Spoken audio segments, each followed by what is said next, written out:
Welcome, everybody, back to another episode of the Amateur Experts Podcast, where we are experts of absolutely nothing, but we might be a little bit of draft experts because, you know, before we get into this, I'm your host, Landon Oliver, here with my co-host, Andrew Scott. Want to finish the open. Yeah, absolutely. And so now we will get in. Like I said, we might be a little bit of draft experts because I believe our podcast hit on a higher percentage of draft picks. Correct. First round. First round, because obviously we're not great. We didn't go as deep. Yeah. Maybe next year you can convince us to go a little bit deeper into the regular draft. But yeah, we hit on a higher percentage of first round picks than ESPN, than NFL Network. And then I believe we were tied with Sports Illustrated. But we both did pretty well. Yeah. In terms of, matching the exact player to the exact team in the first round, we did okay. It wasn't too bad for our first attempt at doing this as a show. I think round one went pretty well for us. Yeah, definitely. I believe I had 9 of the 32. You had 7, I believe. Yep. And I can't remember what you said yours was, but as far as the team drafting a player of the same position, but not the exact player we chose, I had 17 out of 32. So I hit it over a 50% rate about the team choosing the position. I just didn't have the player correctly. Going back in our text messages to look, I can't remember what mine was, but it was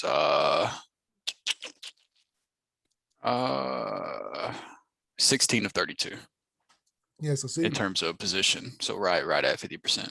Yeah, so I mean, hey, that's a heck of a way to start off, our 20th episode, or was it 21? I believe it was 21. So 21st episode. Anytime a little podcast like us, still trying to get our name out there, hits on a higher percentage, we're more correct than your big, guys that are getting paid to do this. Yeah. Now, to their credit, they're going 7 rounds deep. They're having to be prepared to analyze every pick for 7 rounds on national television, so they have to do a little more in-depth work than we do, where we can kind of put our focus solely on the first round.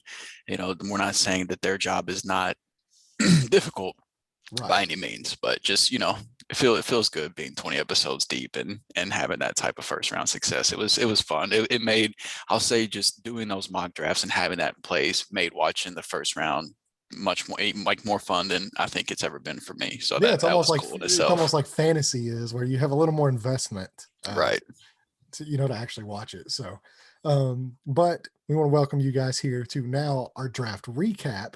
Where we're going to give you a recap of the teams that we like. We're going to go team by team, give you some of the picks that we really enjoyed from those teams, and then kind of tell you about the teams that we think won the draft and teams that we think lost the draft.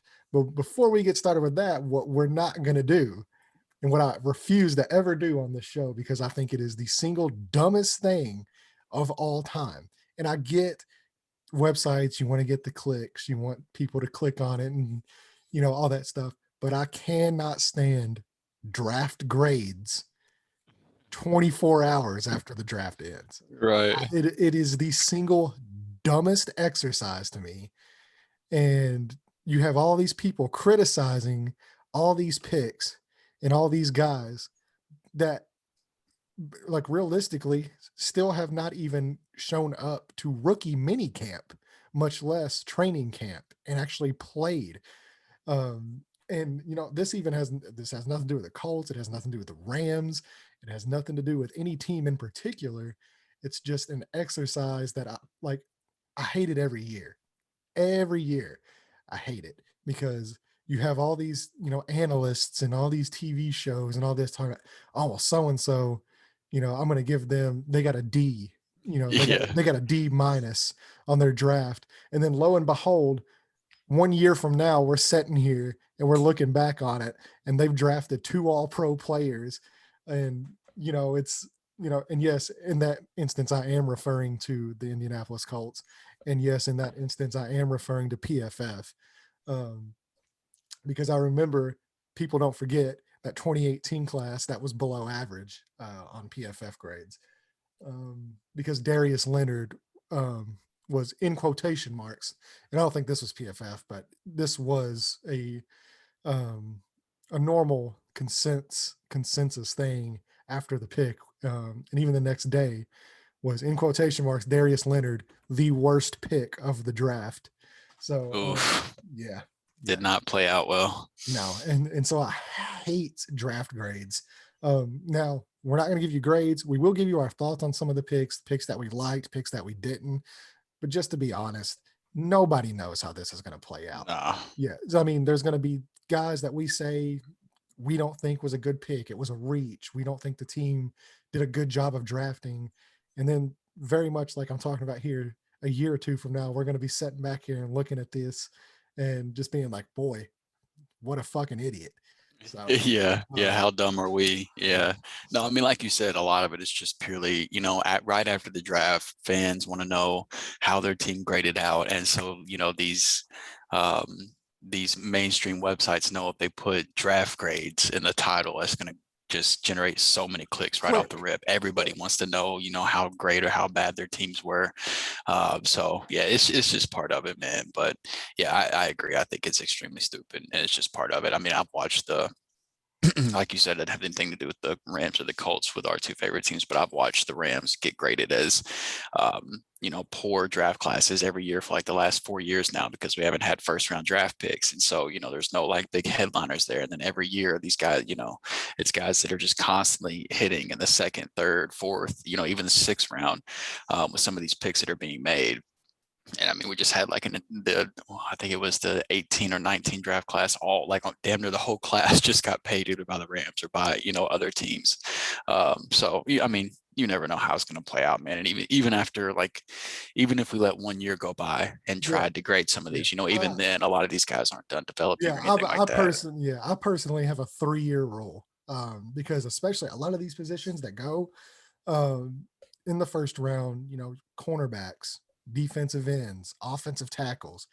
Those are positions that you draft talent, but they take, 2-3 years to develop in the NFL before you actually get to see whether they're going to hit their full potential or not.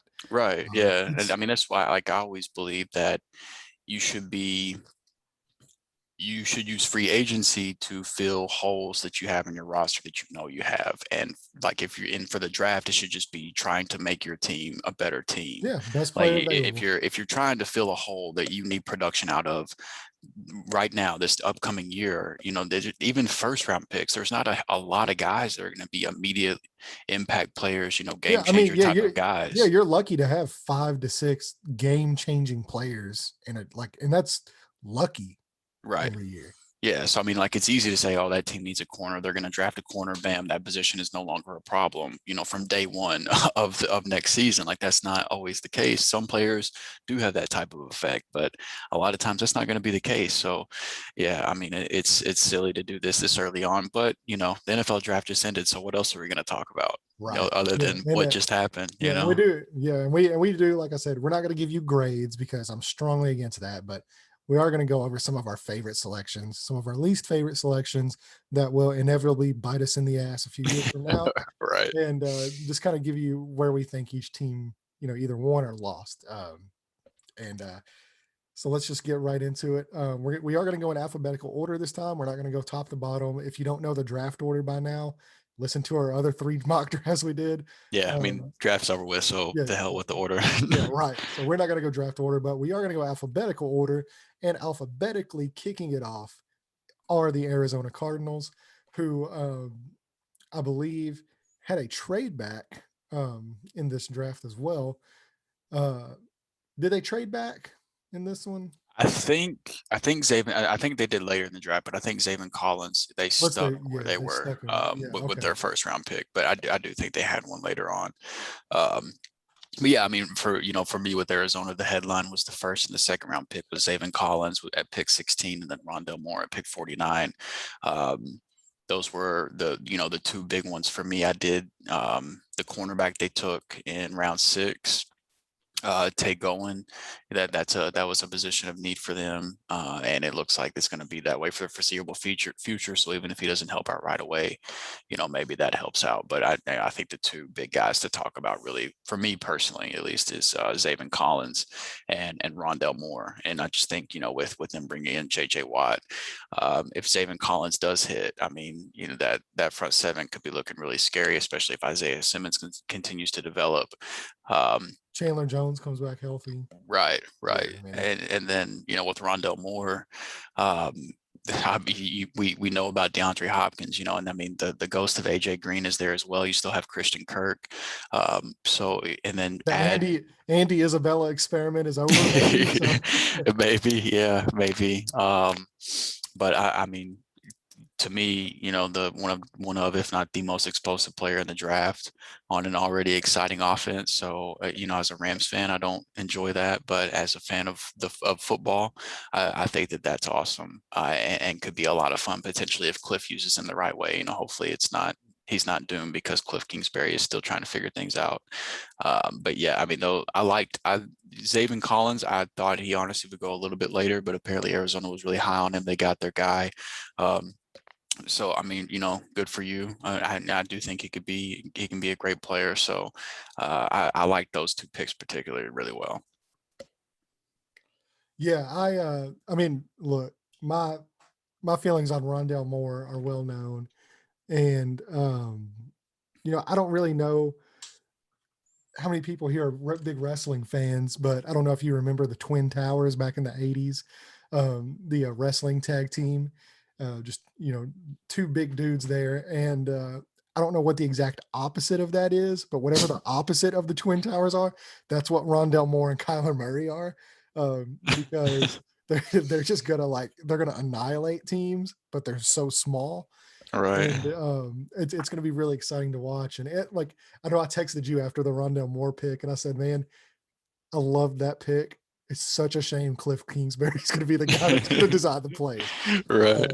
I mean, I don't really hate Cliff or anything. I mean, I did give him a lot of shit last year because some of the stuff that they were pulling was just no bueno. But yeah, I mean, I think it's an overall pretty decent draft. They hit some needs. They got some good players at some key positions, and not even really about needs, but they just kind of trusted their board and let it fall to them. So we'll see how it turns out. But I mean, I think it's pretty average draft, and I Yeah. don't really have any issue with anything they did. So moving on to that, we're going to go here to the next team in the A's, the Atlanta Falcons, who had their first 3 or 4 picks were 4 of my favorite picks in this draft. And especially as a Mike Davis dynasty running back owner, this was one of my favorite drafts of the evening. Yeah. Yeah, I think the only competition in him getting brought in was Louisville's running back as an undrafted free agent. And other than that, Mike Davis made it out completely unscathed. So I can't remember the guy's name. Is Javian Hawkins. I think it's Javian Hawkins. I can't remember if that's right, but I know they brought in Louisville's running back as an undrafted free agent. But I mean, they had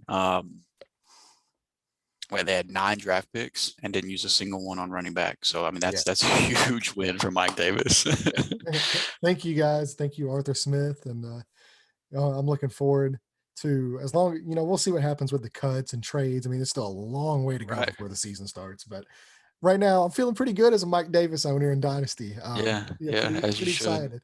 So obviously the big pick to me, it's not even really only for Atlanta. It's one of the big picks of the entire draft.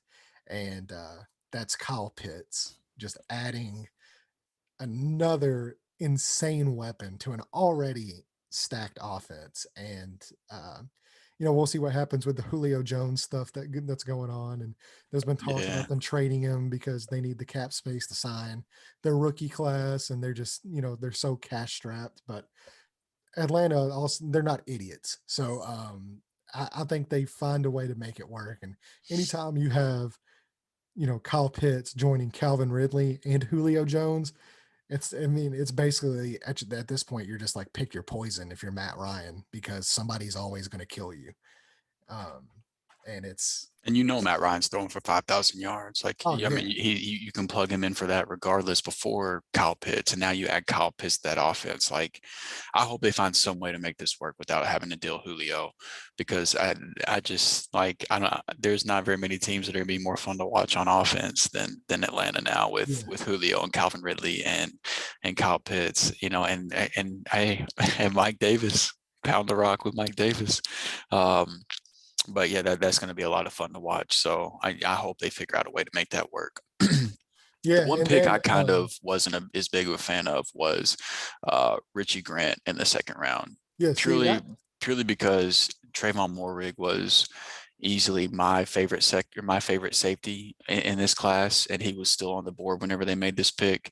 And yeah, I thought Trayvon Moehrig was a first round talent, and he ended up falling to the second round, and even falling to teams that were taking safeties.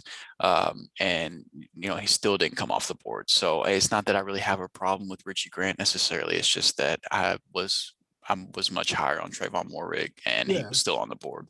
Yeah, I mean, I had Trayvon Moehrig as a first round pick, but saying that, Richie Grant was actually probably my second favorite safety in this draft, and I think he's a lot better in run defense than Trayvon Moehrig was, which I think that's kind of where Atlanta was wanting to go with their defense. And so, I mean, I really, really liked the pick for them. The Jalen Mayfield pick, I understand because I mean, I'm not a huge Jalen Mayfield fan, but I thought where they got him at, it was pretty decent value because I know he was for a while considered possibly even a first round selection. So to get him in the third round, I thought was really good value as well. And we'll see if they'll kick him in the guard um, because that's kind of just where they need somebody at. They need some interior linemen as opposed to their tackles. But yeah, outside of that, and then I really liked Darren Hall as well out of San Diego State.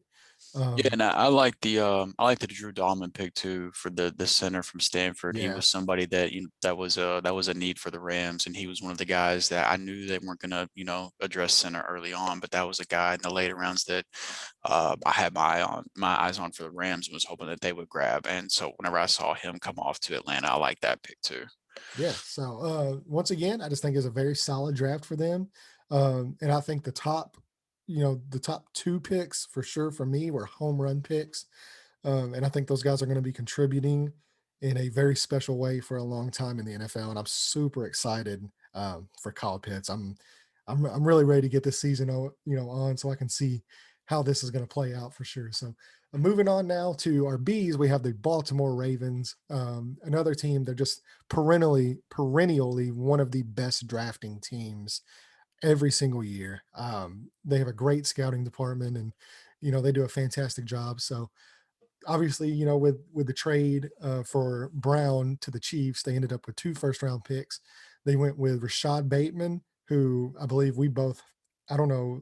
I know I had him going there. Did you have him going there as well? I didn't know. I actually I bought into the spoke of him falling out of the first round and after Okay. his pro day and his measurables not coming back. Um, the way that teams thought he would, he came in a couple inches shorter and a few pounds lighter than teams expected. And I bought into the Elijah Moore coming into the first round and him sliding out. So I had him slightly outside of the first round, Yeah. but I'm glad to see I was wrong because just me personally, Right. No, you were a big he's fan one of of my him. favorite receivers. Yeah. So I love the player. I love the landing spot. He might not have gaudy numbers just because of the small piece of pie that you have with the Ravens passing offense, but what he does to make them a better team is can't be overstated. I mean, Lamar hasn't had an outside receiver like this, and even I say an outside receiver, he can even be a great possession slot receiver too, a bigger body in the slot, and a big target for Lamar in the middle of the field to Yeah, kind of similar to how similar to they like a use. Juju. Yeah, exactly. And they went after Juju too. That was well noted that they wanted him, and I think you can use him the same way. So I think that this is great for Lamar. It gives him somebody, other than the occasional deep shot to Hollywood Brown, it gives him somebody other than Mark Andrews that he can actually trust. So I thought that was huge. And then, of course, man, like they kind of like you said, starting it off, like before the Ravens even drafted, I probably could have told you the Ravens were one of my favorite teams, like before the draft even started. I'm like, I'm going to like the Ravens draft picks. And here we are. And that's exactly what happened, even, with their second first round pick with Jason Owe. I thought there were a couple pass rushers that went before him that I personally, which granted Owe was one of the guys that I was kind of rising on as the process went along. Right. And so, for me, there were a couple of pass rushers that I didn't like as much that went before him. And so seeing him fall to Baltimore, it's just like, I mean, this guy's just bound to be one of the top 5 edge rushers in the league within a few years with his talent mixed with how they develop that position. Yeah. It's just, it seems like it's bound to happen. So Yeah, yeah. I thought those, Anytime Baltimore, and it's almost guaranteed every year, they're going to pick a pass rusher every year. right. And anytime that they pick a pass rusher this early and with those kind of measurables, now obviously he's got to develop his pass rushing moves and his pressure rate. He's got to get a little bit thicker up front. He's still a little bit light for that defense, but he gains 15 pounds, 10 to 15 pounds. He's still able to keep that explosiveness, and obviously they're going to develop those moves. Yeah, the sky's the absolute limit for this dude. And I thought as soon as he went to Baltimore, I, I have no doubt in my mind that kid's actually going to produce in the NFL, and he's actually going to reach his potential. Um, Right. yeah, I thought it was really good. Another pick that I really liked from them is Thailand Wallace, the wide Hmm. receiver out of Oklahoma State. I thought Yeah. that was a really good pick as well. Just another weapon, and he's very quick guy. One of those guys that if he gets the ball in his hands, he can create after the catch. So having a guy like that with Lamar, they really wanted to load up around Lamar in this draft. And even the Ben Cleveland pick at guard, it's just more about getting him some more help there. So it's the only pick that I do kind of question really in their draft was the Sean Wade pick, um, because I know going into the year, the college football season, they were talking about him being a first round lock at cornerback, and he just had an absolutely horrendous season there. Now, he did move outside. He was more of a slot receiver or slot cornerback, basically his entire tenure there with Ohio State. And once he moved outside, that's really where the issues kind of got exposed. And I mean, with COVID and you can't put too much stock into one year, Right. good or bad, because that's with the COVID and all that stuff. But he's a guy that just his they were talking about him being a possible first round pick, and he went back to school, and he ends up going, I believe, what was it, sixth round is where they ended up taking him. Yeah. Yeah. So Sixth round, yeah, or no, it was fifth. fifth round, pick Yeah, so 160. fifth round. That's So where yeah, the he six came went from a from. first round pick to a fifth round pick based on his play last year. And that's even the measurables and some of the other things don't really work in his favor. But if they can tap into that slot role and get him to Yeah. perform the way he did there at the beginning of 2019 with his tape there, that could possibly be a steal of a pick. But as of right now, for a fifth round pick, that's all you're wanting. You're wanting to take a chance there with some guys. So I Yeah. don't necessarily Absolutely. hate it, but I'm not super enamored with it like some of their other picks. Yeah, I mean, if they use him in the slot, I think it could be fine. But to echo what you said about Tyler Wallace, I thought that was another great pick. I didn't think he had any business still being on the board whenever he was.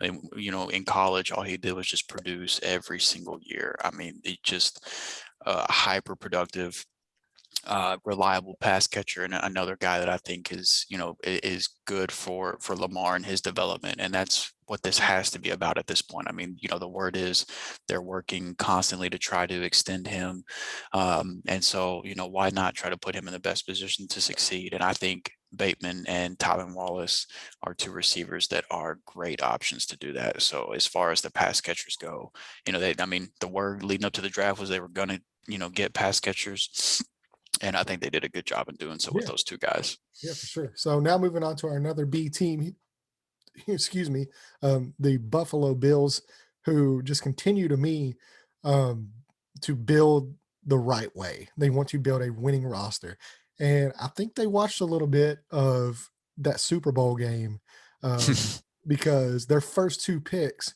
were Gregory Rousseau and Carlos Basham. Carlos Yeah. Basham, I have no idea why he was even still on the board, but yeah, they went with two elite talents possibly at the edge position to get after that quarterback, and then their other two picks that I was really a big fan of were their next two picks, their third and their fifth round pick. They took Spencer Brown out of Northern Iowa and Tommy Doyle out of Miami, Ohio. Both guys might not start right away. Brown possibly could slide in, but Tommy Doyle is a huge project. But the measurables and the athleticism on both of those guys are through the roof. And especially Tommy Doyle. That was a guy that I was actually hoping the Colts were going to target, but he just happened to go before they picked.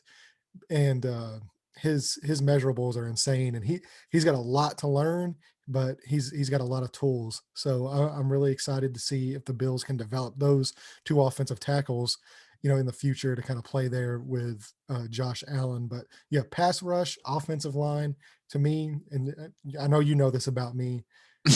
Can't have enough of it. Can't have enough. I want, and it goes, I guess, with the Chris Ballard thing too. That's something that he's always preached as well, and it's just why I love him so much, because it matches up with my philosophy.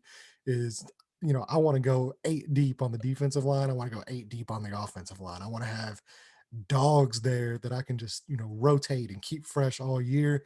And then with the offensive line, a lot of the times one guy goes down, your line crumbles, and I want Yeah. all the elite talent I can get, even if it's at the cost of a wide receiver or a linebacker, some of those other positions. I want all the elite talent on my offensive and defensive lines that I can possibly get. And I think the Bills did that, and that's why I'm a huge fan of what they did.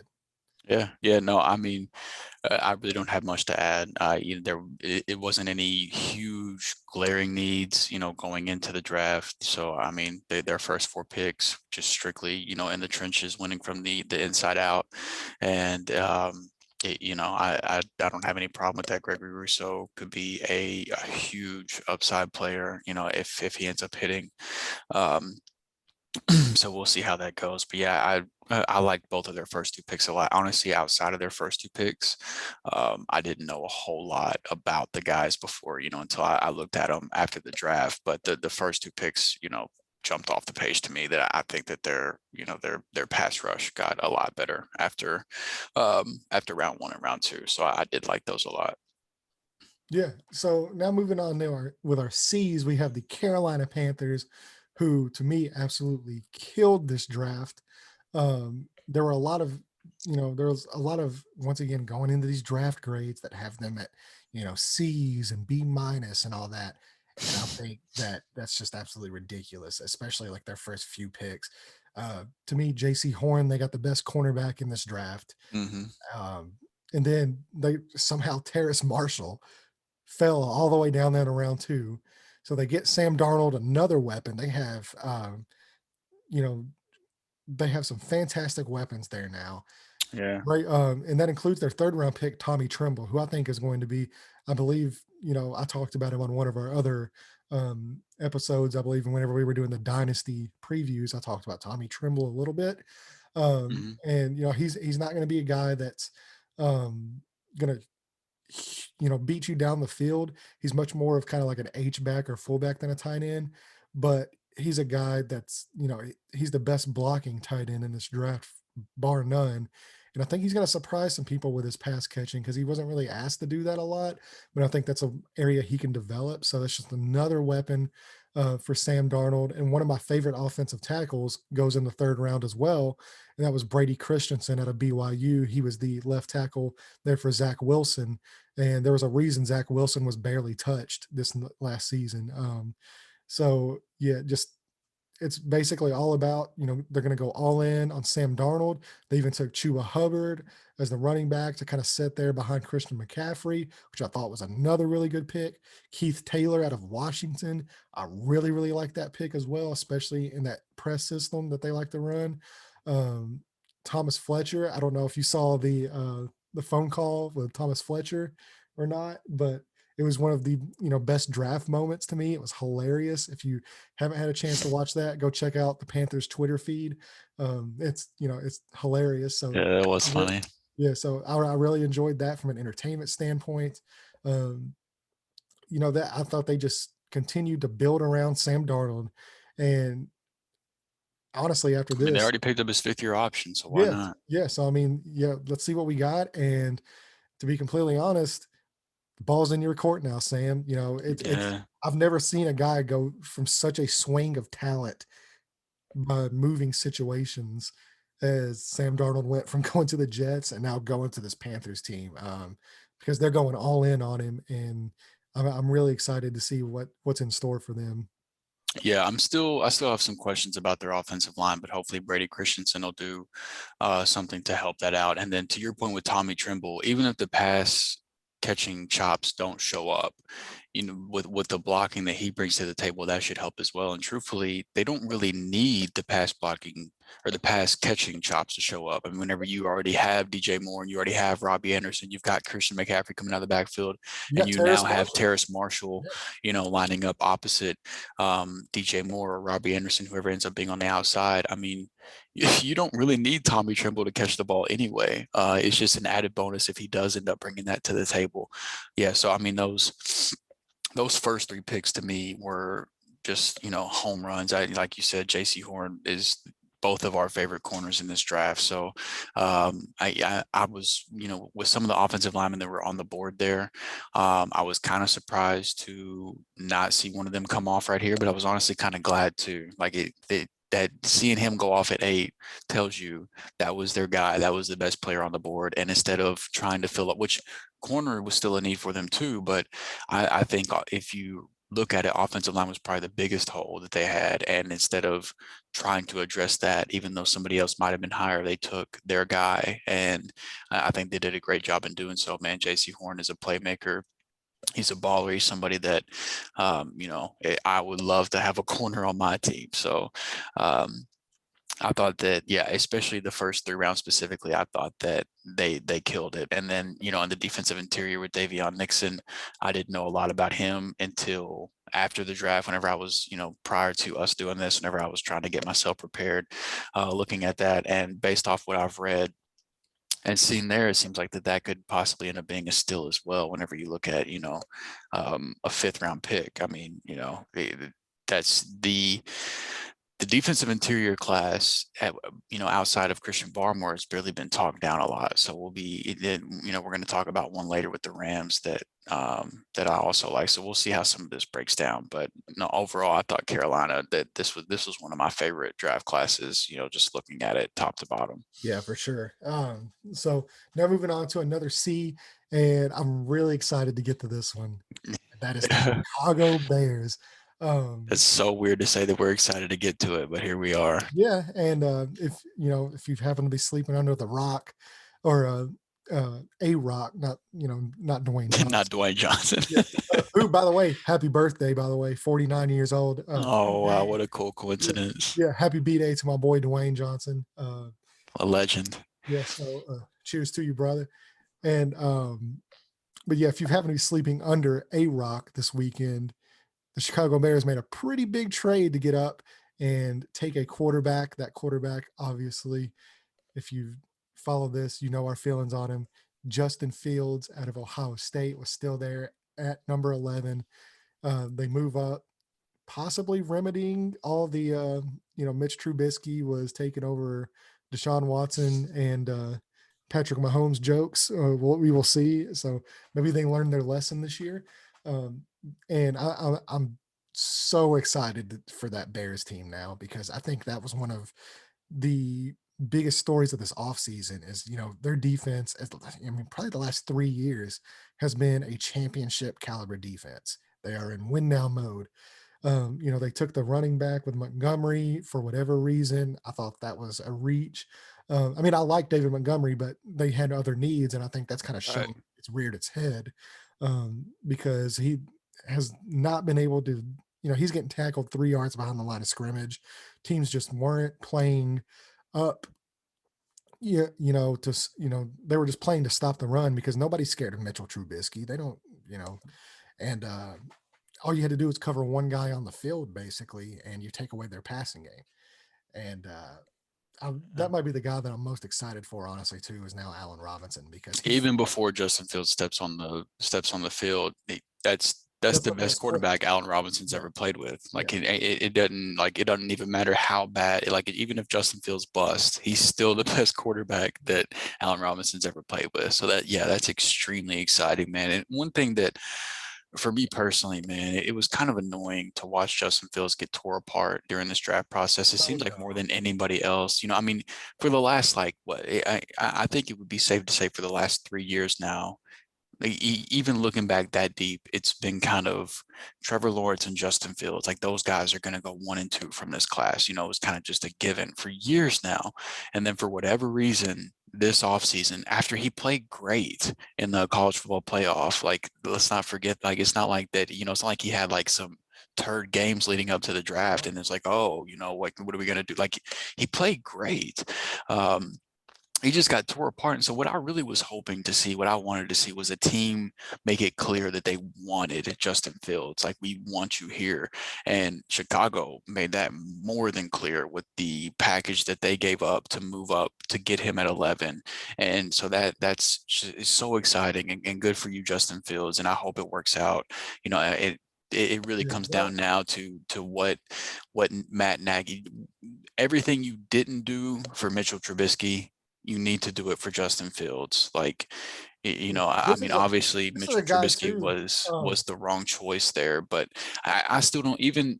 I wasn't a fan of the pick whenever it happened. I wasn't a fan of Mitchell Trubisky, but even knowing all that, I still don't think that they did a great job setting him up for success. Like, why a team would try to turn Mitchell Trubisky into a pocket passer, I have no idea. But you saw more than enough Sundays that there was just not enough of design run plays, not enough plays to put Mitch Trubisky in a position to succeed. And like y'all screwed that one up. Y'all better not screw up Justin Fields. He deserves better than that. So that pick, I was excited for Justin Fields. I was excited because they needed a quarterback. They have weapons. They have a defense. But I'm also kind of sad because there's at least a chance that Matt Nagy screws this up. And I hope that doesn't end up being the case because I'm a huge Justin Fields Look, fan. if Matt Nagy does screw it up, then Justin Fields will more than likely have a new coach next season. So Right. it will Yeah. take some solace. That is the glimmer of hope there. Yeah. And then Tevin Jenkins, their next pick, that was another one that I thought was a incredible pick. Apparently, he was the one that was sliding because of medicals, right? Yeah. Yeah, so I mean, that was another clear need for them was offensive line help, and then Larry Borum from Missouri. We'll see. I don't know if he ends up sliding, into the inside. From what I've read, I think that would be the best course of action for him, even though he was listed as a tackle. But yeah, I mean, but those first 2 picks, that was it for me. They won me over with this class Yeah, with for those 2 sure. Yeah, the picks. Tevin Jenkins pick I thought was incredible, and Larry Borum I thought was a good pick, especially if he does slide into guard. Another one I was really high on was Thomas Graham. I thought that was a very great value on day 3 there at round 6. Yeah. And Justin Fields, anytime you make a move for a guy like that, to me, it affects your whole roster, because now not only are you finally getting your wide receiver a quarterback, but now your offensive line looks a little bit better because you have a guy that's as mobile and as smart as he is, able to Right. get the ball out on time. And He's an extremely accurate quarterback, yeah, man. Like, yeah, and not only that too, but I read something today that I mean, it was something that's always impressed me. I think was his process, his mental processing on the field, especially in that offense, because a lot of it is a zone run. Read what the defense is doing as far as what, attacking the run game, and then pull it down and make your throw. It wasn't one that you're going to drop back and look at your first, second, third option. That's not the way Ohio State runs that offense. So for that being a criticism of him, I thought that was just absolutely ridiculous. And people well, look, obviously at the end of the didn't day, watch. They if you put that as a criticism for Justin Fields, to me that tells me you did not watch tape. That's well, all and that lets me know. at the end of the day, even if that was a criticism, even if he really couldn't get past his first read, guess what? His first read now in Chicago is one of the best receivers in football. So, hey, turn the problem into a positive. I mean, if he's constantly just hyper targeting Allen Robinson, that's probably going to work out pretty well for him more often than not. So, Right. Yeah, I he's mean, done but pretty good in those situations. Allen Robinson has yeah, that yeah. quarterback play. I don't buy into the whole one read thing. Yeah, I'm in agreement with you on that. But even if somebody wanted to use that as a criticism, I would just turn and look at them and say, well, who's his one read gonna be? And then do you really still think that that's a problem? Because I yeah, don't see that as a yeah. problem And, anymore. and something I thought that was cool. There's a couple stories that came out. Of course, there was one that so the NFL does a memory recall test every year on some of these quarterbacks, and the score, I think, 100 is where you want to be. Obviously, 100, and Patrick Mahomes scored 110 on it. And obviously, we know how well that's worked out for Kansas City.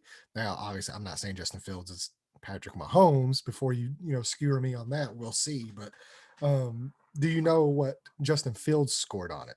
I haven't heard this, no. 130. Wow. It was the highest memory Okay. recall score in, I believe, like in like the last 25, 30 years. And that just Okay. shows. And another thing that even reinforces that, this is a story that came out from some of the beat writers in Chicago, was after the draft, they called, Justin Fields up, and, they do all that stuff. Well, he was talking to Matt Nagy. Matt Nagy said, after they drafted him and they got him there, they was like, do you remember some of the plays that we went over back whenever we did your pro day, a month or two ago, um, from our offense that we run here? And to make this even more impressive, especially at pro days, you go through a few plays with each coach. So he's going through multiple plays of multiple different offenses with multiple coaches on this Right. pro day. And Matt Nagy said the dude didn't miss a beat. He drew up the plays that the Bears have run perfectly. Like, so he's already familiar, like he's already learning that offense just from his pro day that they ran those plays. He already knows that. So yeah, his mental aptitude is off the charts, extremely accurate, and then you're not even hitting on his athleticism as a runner, and so he's just a special, Right. special dude. In the city of Chicago, um, they deserve this. I think I texted you, or did I message the group, or did I message you? And I said Justin Fields is already the second best quarterback in Bears franchise history, right, Right. right next to the rumors of Russell Wilson getting traded there. So Right. so yeah, that's a franchise that they deserve a quarterback, and I think that they finally got it right this time, and I'm super excited for that team. It's going to be a team I'm definitely going to have my eye on watching and rooting for in the future. Don't fuck this up, Matt Nagy. Yeah. Don't do it. Like the pressure's on now for real. And if I think you give him 1 year with Justin Fields, but if year two, because I don't think Justin Fields is starting week one. I do think Andy Dalton gets a little bit of clock to start the year. But that So leash is short. yeah, it should be like Yeah. like Justin Fields is clearly the future. There's no reason for him to set an entire year behind Andy Dalton. But I do think week one it is Andy Dalton. So I'm gonna give him year one. But if year two with Justin Fields, there's no progression, there's nothing there.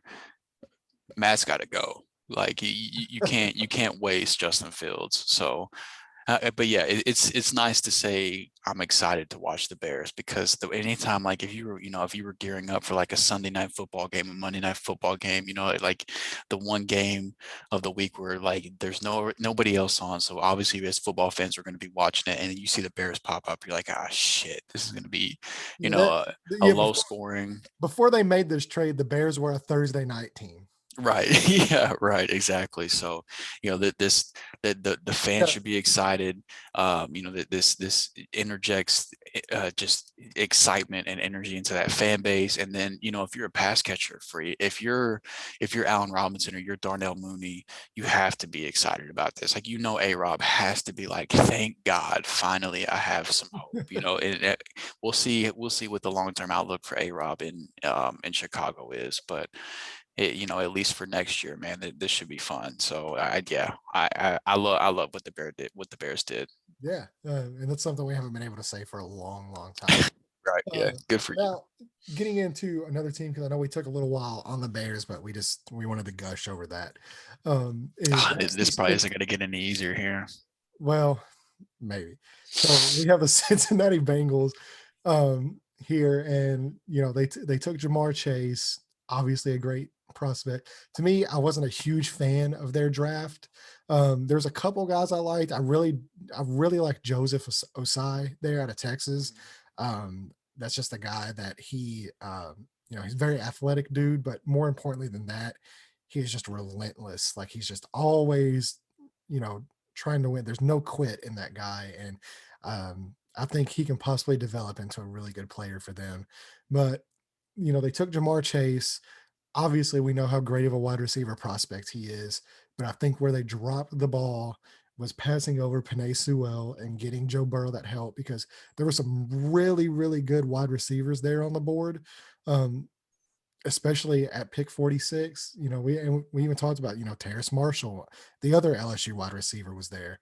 Now, is he better than Jamar Chase? No, not saying that. But I think the difference between Jackson Carman and Penei Sewell is a lot bigger than the difference between Jamar Chase and Terrace Marshall.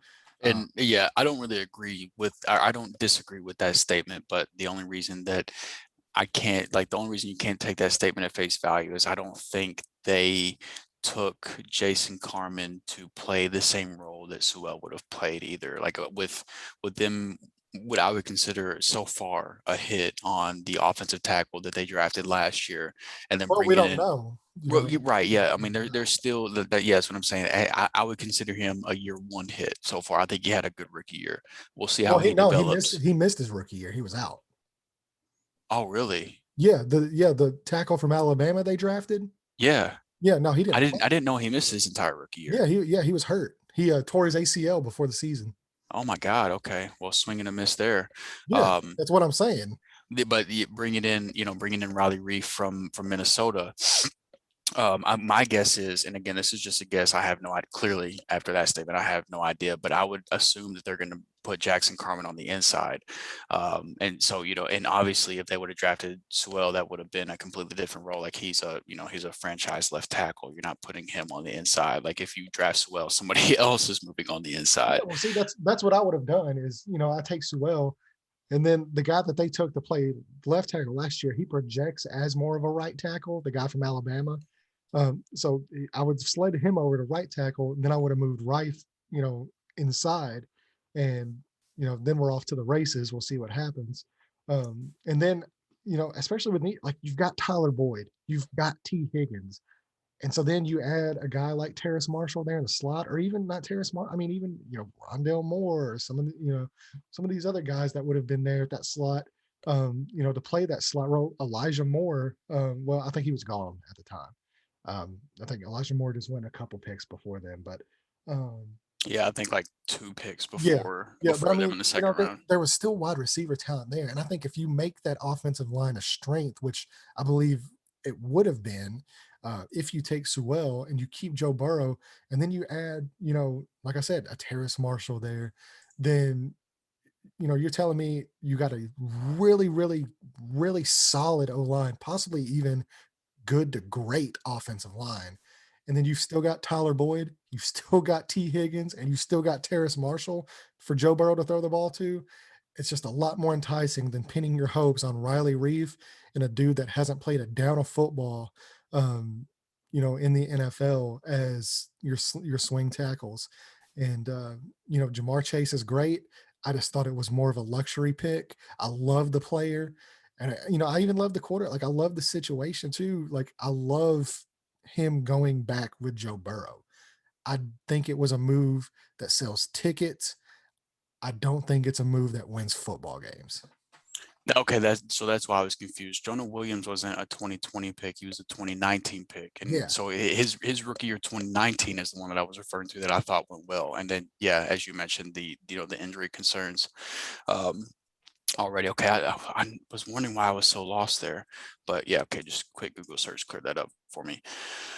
Um, yeah, I mean, look, it's a fair argument. It makes a lot of sense. I was on record on Mock Draft 3.0 saying that I thought Penei Sewell was the smart pick, even though Jamar Chase was the rumored pick at the time whenever we were doing our 3.0. I mocked Penei Sewell to him. I thought it made sense. But Yeah, I so I did. guess he did play last year. That was my mistake on Jonah Williams.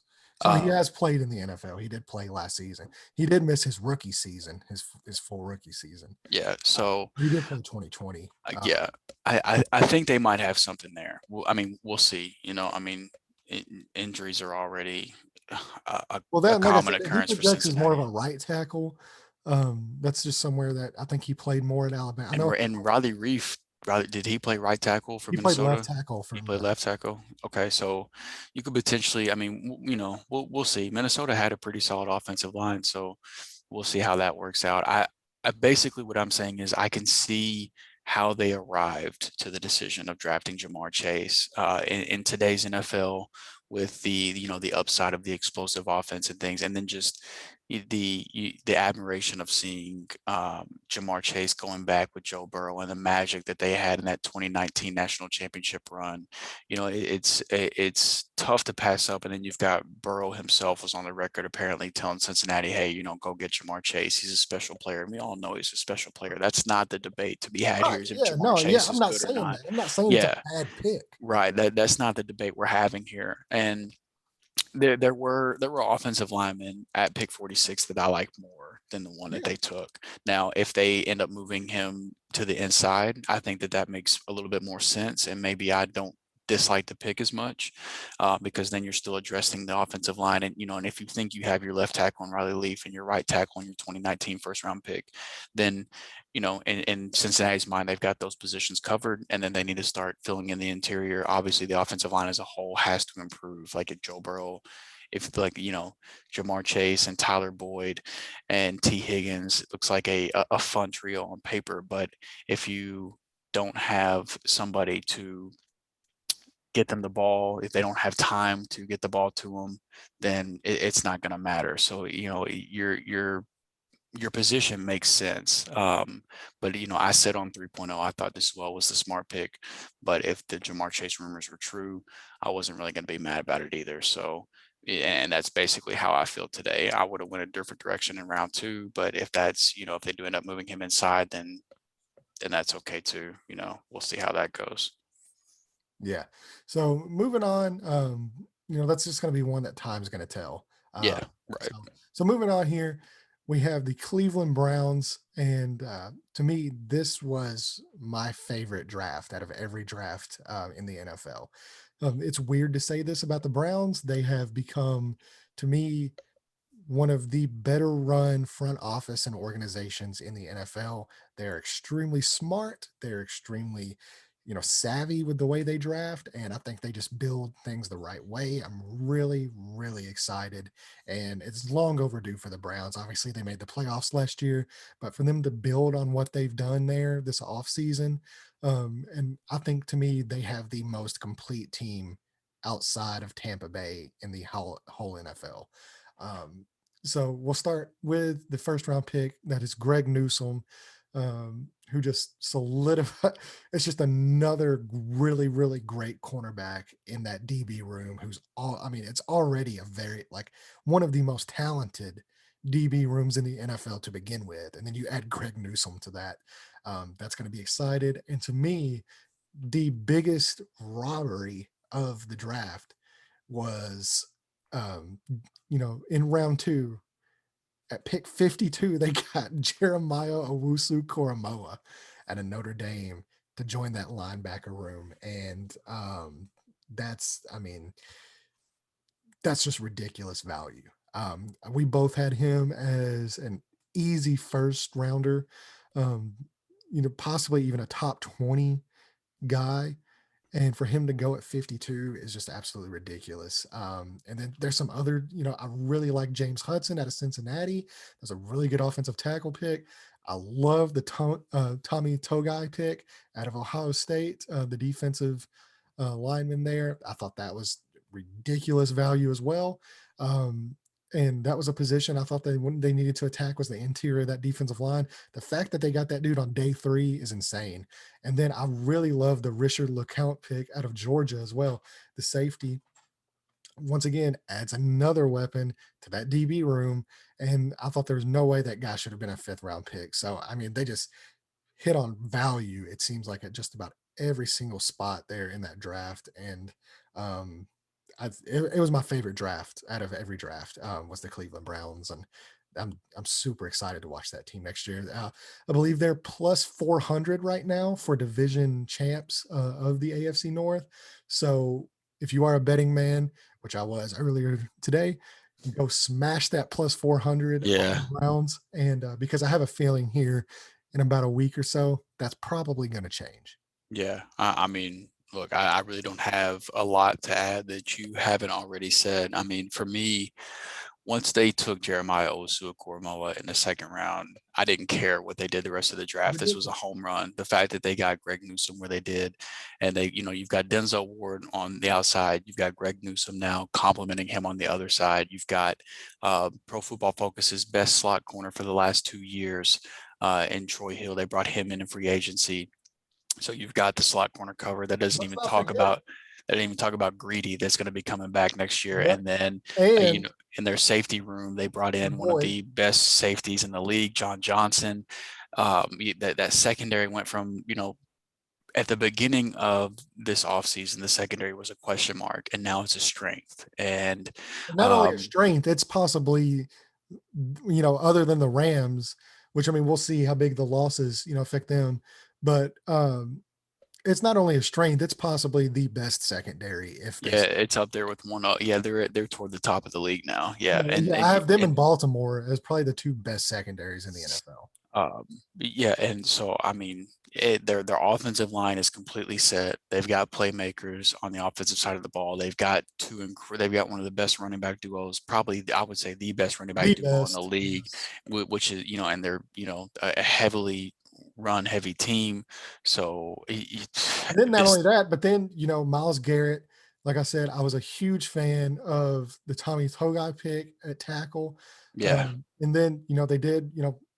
We all know my feelings on Clowney, but I think could be good value. Garrett, it could be very good value for that team, especially with Myles Garrett on the other side of him. The athleticism, as long as he can stay healthy, I think the upside is there. Obviously, that's not something he's done, which is why I've been such a big criticism of Clowney over the years, paying that guy that kind of money whenever he just doesn't play at all. I think it's generally a bad move, but I just have a feeling Cleveland is turning into one of these organizations that they take guys that maybe have not worked out a year or 2 before on other teams, like Jadeveon Clowney. He didn't really work out. In Seattle, and then he didn't really work out in Tennessee at all. And I think you add him to, I can't love saying this about the Browns, but I think you add him to that organization. Look, and that's an organization that just seems to be getting the best. Yeah. This is something we just got to get used to. Like the Browns are not the Browns anymore. Like this isn't your granddaddy's Browns. Like this isn't your daddy's Browns. No, this is 2020 Browns. This new age Browns team is one of the smartest teams in the league in terms of building a roster. And the only thing keeping me from declaring today that they are the AFC representative of the in the Super Bowl is just I don't know if Baker Mayfield can take them to that. Yeah, exactly. There's just the quarterback play in the AFC. I don't know if Baker Mayfield can take this team to that level. If Baker Mayfield takes a leap, not even a huge leap, if he just takes a leap where he just becomes more consistent, to me, this is probably the best football team in the NFL. Yeah, I just echo exactly what you said to lead off this thing. Outside of Tampa, this is the most complete team in the league. To me, top to bottom. So yeah, I love just the offseason in general, free agency and the draft, Cleveland has absolutely crushed it. And I literally have not had a complaint with anything they've done this offseason. So I think football is more fun whenever Cleveland is in the picture. So I think this is great. My fiance, shout out Emily, big Browns fan, sitting in the next room there. So we're going to be watching a lot of Cleveland games this year as well. And that's going to be a fun thing to do. It's going to be a fun thing for me for sure. I'm going to really enjoy it. So plus 400, hammer that division. Yes, absolutely. And you better do it quick because that's probably going to change here soon. Right. I'm trying to give you some free money. So now let's move on now to our Ds. I know this has taken a while going through these, but man, we're just so excited about this draft. It's so much fun to talk about, man. It's awesome. We could do this. We probably will do this for probably about another couple hours. So strap. So to me, now moving on to we go from my favorite draft to one of my least favorite drafts. And I love saying that because there's not a team I love to see fail more than the Dallas Cowboys. Micah Parsons, I know they were very, that team was probably hurting a lot because Horn and Surtain came off the board there.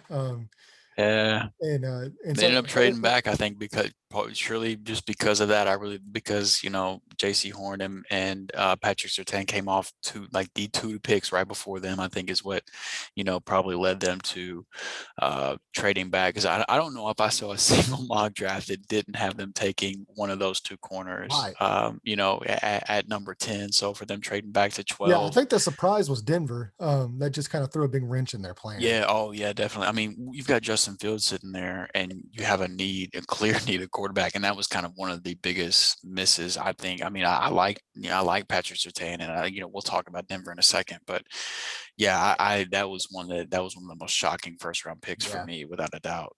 So getting in there, so they did take Micah Parsons, who's a player I do really like, but to me,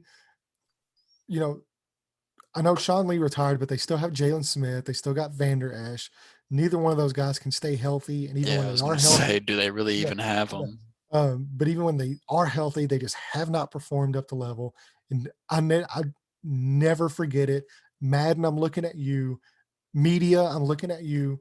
The Leighton Vander Esch is better than Darius Leonard's slander that I've heard, but all the way up until last season. No, people don't forget. So y'all can suck on that. But getting into that, they picked Jabril Cox in the 4th round, who was a really, really good value there. I love that pick. Yeah. And to me, that just kind of made the Micah Parsons pick even more, I'm not gonna say useless, but it's just like, now, how many linebackers are you putting out there? I mean, it's just, we'll see obviously what happens with the injuries and all that. We know that, but I mean, it's just, they didn't make a lot of moves that I really liked. I thought they reached on a few players as well. I thought the Kelvin Joseph pick was a pretty decent one. I'm not a huge fan of him. I think he needs to play in more of a zone scheme than what Dallas's scheme is. But I mean, obviously they did need secondary help. And then I like that pick, honestly. Yeah, I mean, Josh Ball, for the tackle is an interesting pick. Pretty much the only pick that they made that I was a really big fan of was the Jabril Cox pick. I thought if I was them and Micah Parsons was still on the board, I possibly would have traded down again and gotten more value, and then possibly gone with, maybe you trade down enough to where, you get Greg Newsome there in the early 20s, and he doesn't fall to the Browns. And, you gather way more picks through that, and you're able to, fill some more spots. But they just, they got a lot of picks. They traded down a lot. When, I believe they had, how many picks did they have? They had 1, 2, 3, 4, 5, 6, 7, 8, 9, 10. So they had 11 picks. And most of their 11 picks, were just guys. So the thing that I liked really about it was the fact that they had 7 picks in the first 4 rounds, and 6 of those were defensive oriented. And it was, I mean, they had one of the worst defenses in the league last year.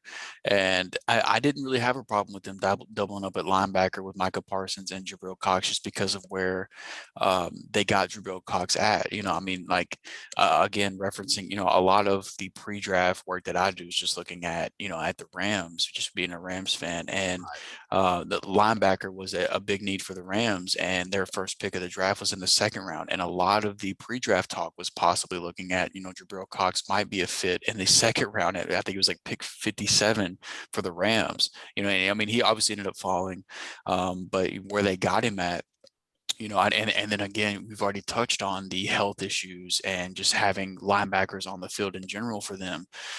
So, for them, I honestly, I like that they doubled up on those 2 picks. Now, as a Kentucky Wildcats fan, it's hard for me to not like the Kelvin Joseph pick.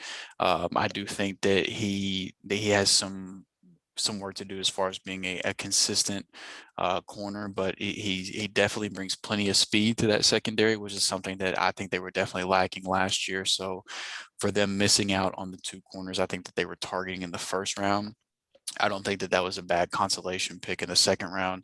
And I mean, overall, honestly, I like what they did. And, it was pretty clear that they saw that they had to improve their defense to try to help. I mean, that can't be dropping back and passing the ball 40 40 times a times, game. He can't do it. The spirit and the strength of this team still needs to be, let Zeke eat, feed Zeke, let the offensive line work. The offensive line we'll see. It's There was a really lot of injuries last year. well, not only that, So but they had some guys retire. Obviously, right. Frederick not being back. Yeah, We'll that's see what big. happens. Yeah. Because I know Tyron Smith has not been the same since he came back from that injury. Right. And That's the biggest question mark around this team is can the offensive line bring some stability back to the offense once Dak is back behind center? But yeah, I mean, you can't, the defense has to give this offense a little bit of a break. I mean, they're not going to win the way that they were trying to play last year. So I do like that they targeted that to try to improve their defense. I think that wasn't very cowboyish of them to do. Like somebody I would have. kidnapped Jerry. Yeah, I would have, the Cowboy thing to do would have been to, try to trade up for Devontae Smith or Najee Harris or, something like that. So, I didn't. It's not a draft class that I'm like super in love with, but I don't hate it either. It's kind of just like right in the middle for me, to where I think that they did what they needed to do. Yeah, I mean, like I said, we'll see. I mean, there's really, as of right now, to be completely honest, there's really no right and wrong draft classes. Right. It's just what we personally think and what we're personally going to get proven wrong. Yeah. 100%. Like Yeah. we will be No, for wrong. real. So it's moving on here now. The team that we did talk about a second ago, that kind of threw a big wrench in Dallas's plans was the Denver Broncos. Yeah.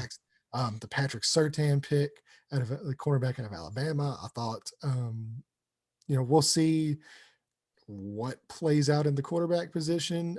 If Justin Fields was there, that's personally where I would have been, especially after some of the moves they made this offseason with their defense in Mm-hmm. that secondary. But there's no question now that secondary is completely loaded. And we all know Vic Fangio there, the defense or the head coach with the, big defensive pedigree.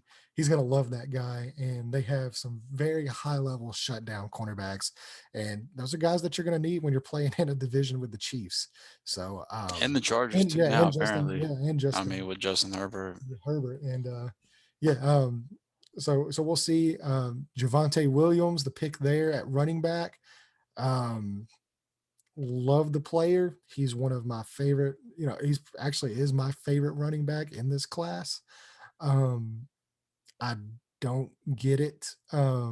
Because They traded up to make it happen too, they which was traded up for kind it. of great. Like, I mean, Whenever you already have a guy like Melvin Gordon there, and it is a contract year for Melvin. I mean, I mean, maybe it works out because it was very similar, possibly to the Jonathan Taylor, Marlon Mack thing where Marlon Mack was in a contract year last year. Obviously, he tore his Achilles. That wasn't in the plans, but it was more, use those guys as a tandem, let Marlon Mack walk, and then Jonathan Taylor takes over on a cheap rookie deal. So that's possibly what they're doing there.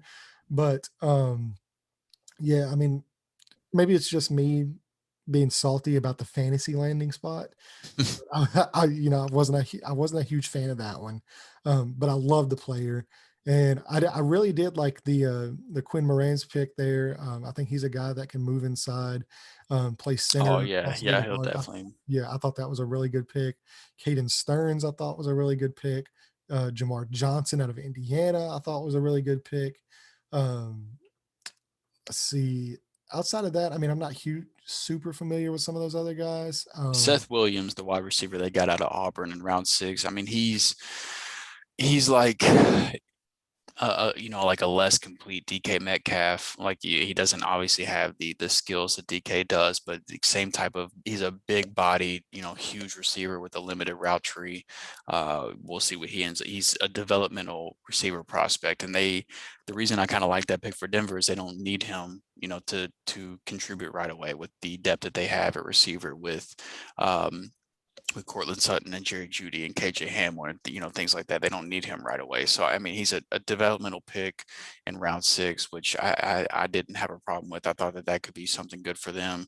He's in a receiver room where he doesn't have to produce right away, but he does have a very NFL ready body. We'll see if it translates to NFL ready talent. But yeah, I mean, the big thing at the top was them passing on a quarterback and to take Patrick Surtain. And I mean, if there's anything to these Aaron Rodgers rumors, I mean, this roster is ready to win right now outside of the quarterback position. Like Drew Lock, Teddy Bridgewater, neither one of those guys are going to be the answer to get it done.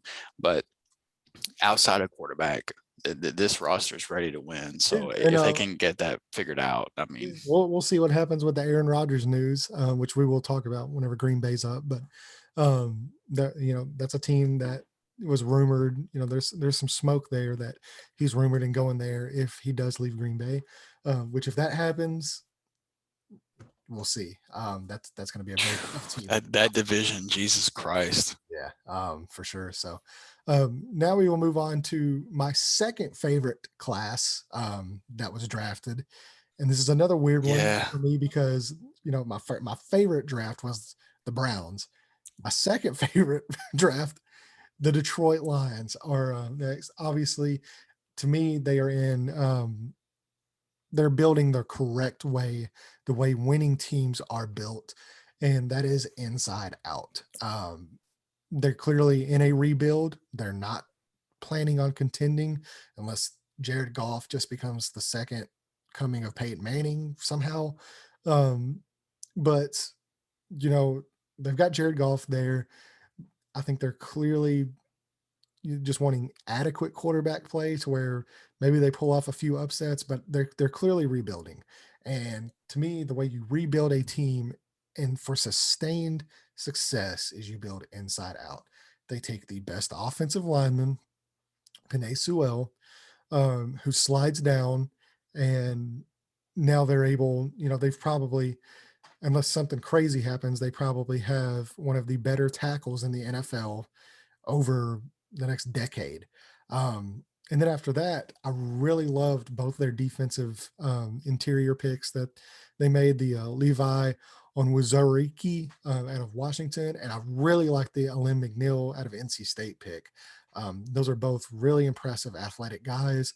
And I don't know if you heard the Levi Onwuzurike or hold on, let me see how to Onwuzurike. That is how it. But I don't know if you heard the quote that he made. But if there was ever a Dan Campbell guy, it is this dude right here. I will read you the quote live. Obviously, this show sometimes isn't for children, but it is what it is.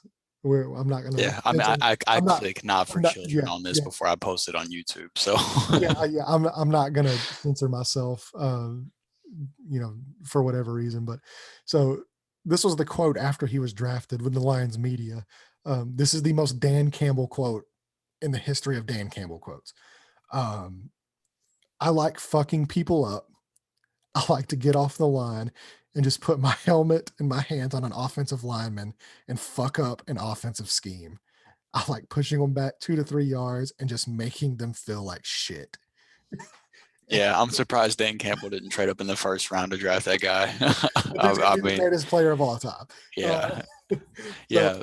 um, but then not even that. So you draft that guy, and then I really like the McNeil pick, and then the Ifeatu Melifonwu out of Syracuse, a very very athletic, super physical specimen at cornerback. Now, obviously, I don't think he plays very physical, but that's something that they can work on there. Hopefully he can grow into that, Yeah, grow and into his then body type of thing. right, and then Amon-Ra St. Brown.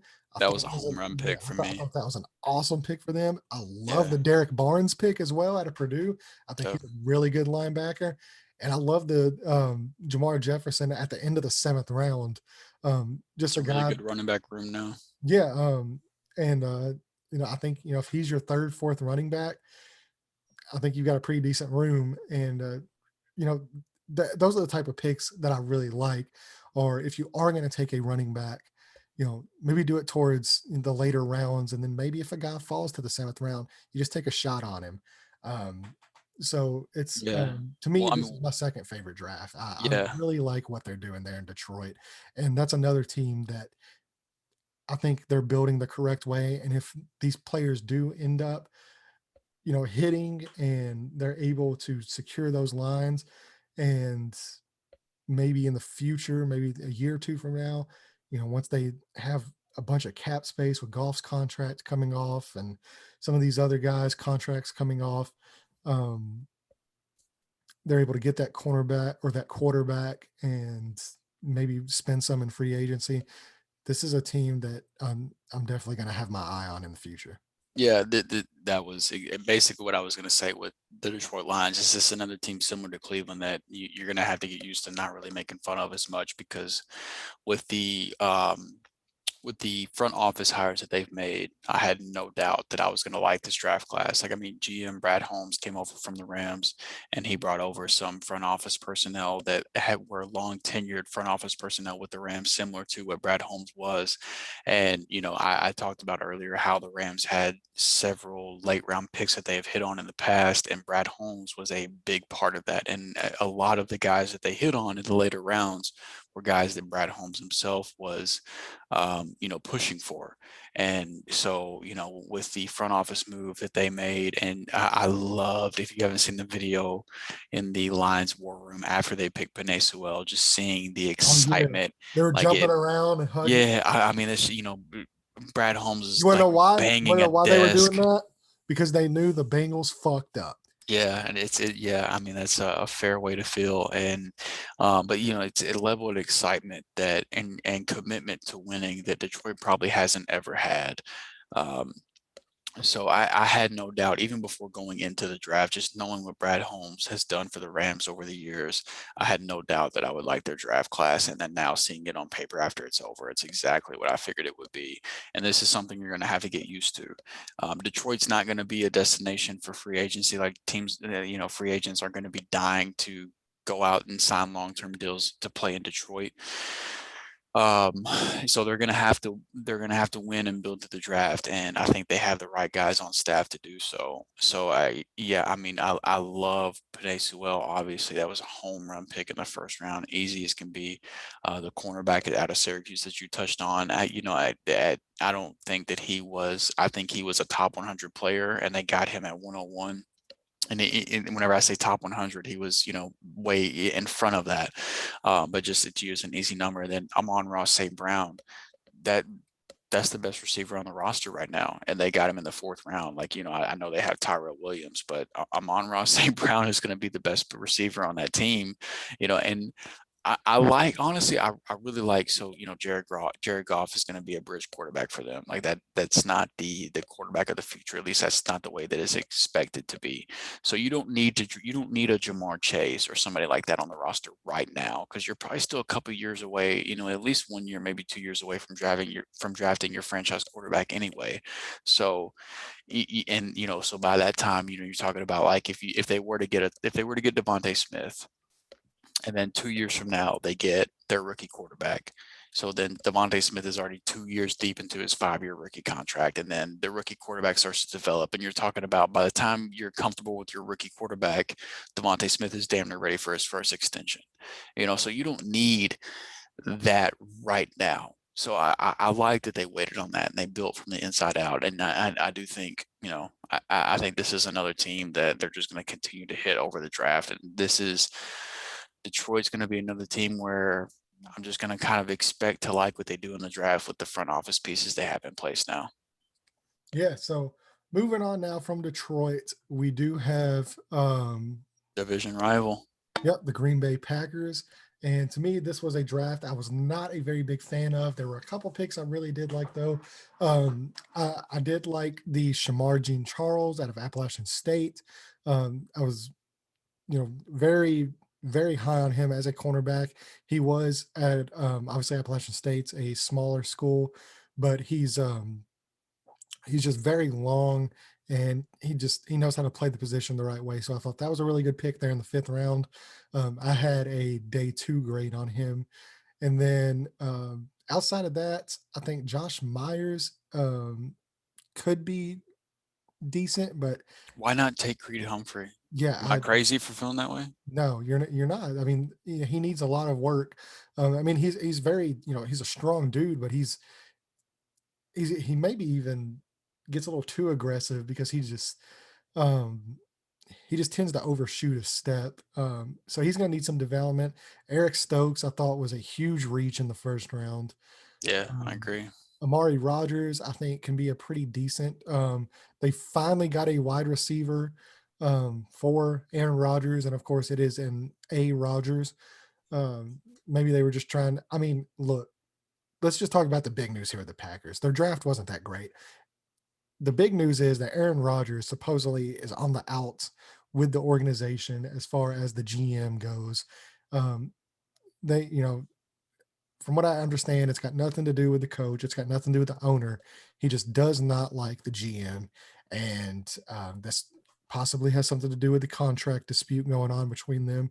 And not only that, but I mean, look, Green Bay has done everything they can to piss this guy off and spit in his face for probably the last decade since that Super Bowl win. All his wide receivers, except for Devontae Adams, are gone. The ones that he enjoyed playing with, and then not only that, they don't I mean, replace. he's a They don't big Alan replace. Lazard fan too, though, and they've got like Aaron Rodgers. If you listen to any interview where he talks about Alan Lazard, he is all about some Alan Lazard too. So Yeah, I but at mean, the same time, I mean, like they haven't used a premium pick to replace any of those guys. oh no, They didn't. They I don't. They don't didn't think replace they've Jordy Nelson. You don't replace Donald Driver. You don't replace Randall Cobb. I don't think they've Um, used a first round pick on an offensive weapon since Rodgers has been there. yeah, Because like Devonte Adams was a 2nd developmental round. player. He Like was a 4th round at pick. the time that he was drafted, like Devonte Adams' first 1 or 2 years in the league, he was not a good receiver. Like No, he developed into one of the best receivers in the league now, but at the time he was not a very good receiver. And I mean, offensive line, I think they've done a decent job protecting him. Um, well, he's there's also. I mean, he's not that hard to protect as well because he's a guy. very good on his feet. Yeah, Yeah. his pocket manipulation is bar none to me probably the best in the league. Yeah. Um, Yeah, I mean, there's no doubt that the Packers have not done what you should do for a quarterback as great as Aaron Rodgers. I mean, he has every right to be pissed off, and yeah, I don't blame him for it. But yeah, that's the big news. Like this, at the end of the day, if Aaron Rodgers isn't in the building at the beginning of the 2021 yeah, season, this draft they're in class the doesn't talks really for the. matter. Yeah, they're in talks for the number 2 pick because the only reason I say the number 2 picks because I think Houston's locked up the number 1 pick next year. Right? That Yeah. it, well, that is until they trade it for a running back. So, Right. but yeah, I mean, it's yeah. If Aaron Rodgers does end up leaving, that team is a dumpster fire. And I think that's part of the reason why is because he's he's tired of carrying that entire organization on his back outside of 1 or 2 guys. And it's reared its head in the playoffs the last few years, and even before that during the regular season. As great as he played, some of the times, I mean, it's just there's only so much one guy can do, and it's like I said, they've taken every opportunity they can to piss him off, at every chance. Whether it's comments in the media, whether it's drafting another quarterback in the first round, whether it's drafting a backup running back that they're not even going to play, because you just signed another one. Yeah, I mean, like, I how mean, can you it's not be annoyed? Like, you're one win away from going to a Super Bowl, and you draft Aaron Rodgers' replacement, and you draft a running back whenever you have one of the most talented running backs in the league already on the roster. And apparently, internally, you know that you have, you know, you're interested in re-signing this running back.